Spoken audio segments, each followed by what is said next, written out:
What is the perfect shortbread recipe? Hi, I'm Hill, and my wife and I love to make shortbread these days, but we've been arguing about how exactly to make it. The standard recipe of 3-2-1, which is flour, butter, sugar, and a weight ratio of 3-to-1, is simple enough, and it always tastes great. But there's one detail we cannot agree on, and that's the type of sugar to use. In this little experiment, we're going to divide up our batch of shortbread into 3, making one with regular white granulated sugar, another with caster sugar, and a third with powdered sugar. First up is the flour, which is 375 grams, divided into 3, that's 125 grams. Nice and easy. Next is the all-important sugar. Caster sugar, for the non-Brits, is just sugar that's slightly finer than normal sugar, but like more coarse than powdered sugar. It's like an in-between. Getting caster and granulated sugar is easy enough, but I don't have any powdered sugar at the moment. So no worries, I'll just make some.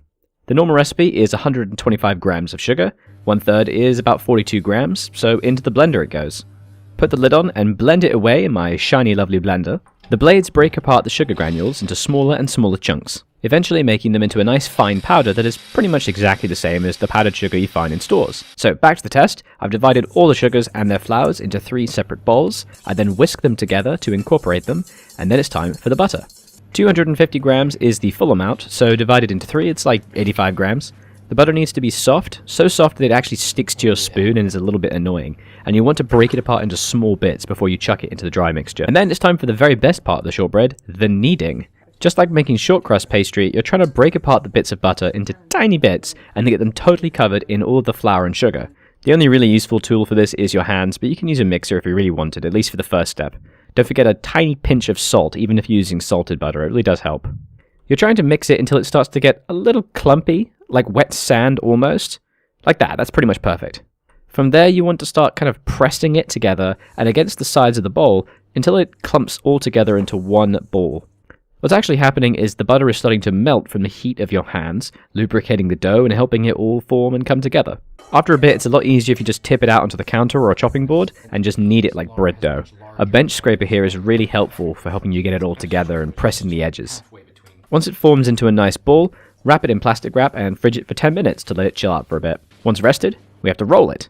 Try not to use any extra flour for this or it'll really mess up the texture. You just want to roll it lightly, not pressing it, and using a bench scraper to fix any tears and pressing it back into the shape, until it's the shape that you want it to be.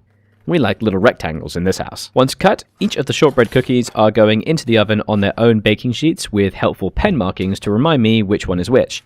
No unhelpful powdered sugar on the left for this experiment. Don't forget to dock your shortbread as well. I like to use 2 forks with the tines interlinked to quickly dock everything. In a thicker cookie, this would help steam escape and provide a tiny bit of lift, but I think I rolled these shortbreads too thin this time, so it didn't really do much. But it looks nice. We bake them all at 160 C or 320 Fahrenheit for about 20 to 25 minutes, or until there is just like a teeny bit of color poking around the edges. Take them out, cool them for a sec on the trays, and then remove them to a cooling rack. Maybe give them a little bit longer on the tray than I did, so you don't end up with cracks and broken cookies. Also, make sure you actually have enough rack space. It's now the next day, so it's time for a taste test.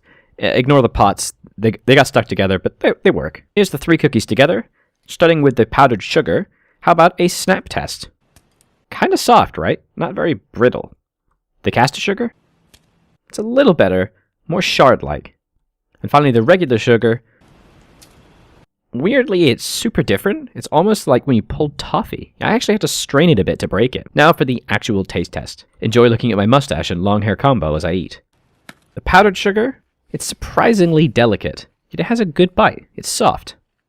The caster sugar, much crunchier, yet also quite melty. Finally, the regular sugar. Weirdly chewy. Very weird. Really chewy, like toffee or caramel, with just a touch of crunch at the end. My final verdict? They're cookies. I like them all. They're just different.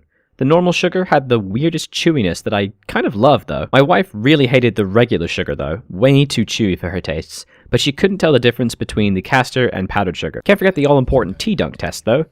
The regular sugar dunks pretty badly, and it's still too chewy, whereas the other two are still just fine. I think what happened with the normal sugar is that it started to caramelize during the long, slow cooking time, which resulted in a caramel-like chew. My recommendation? Use whatever sugar you have on hand, but just be warned that the regular sugar might go pretty chewy. Enjoy your shortbreads, just make them a little bit thicker than I did.